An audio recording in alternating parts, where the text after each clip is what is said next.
News 28 मराठीमध्ये आपले स्वागत आहे। आजच्या मोठ्या बातम्यांबद्दल बोलूया। उंब्रज येथील महिलेवर अतिप्रसंग संशयित आरोपीला उंब्रज पोलिसांनी केली अटक।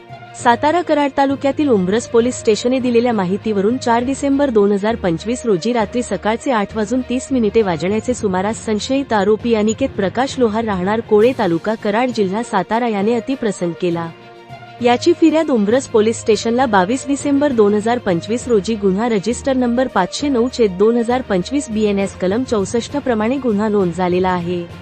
सदरची घटना पीडित महिलेने दिलेल्या फिर्यादीवरून गायकवाड हॉस्पिटलच्या मागे गोसावी गल्ली भंगार दुकानासमोर उंब्रज येथे राहत्या घरात घडलेली आहे। संशयित आरोपी अनिकेत प्रकाश लोहार याला उंब्रज पोलिसांनी अटक केली आहे।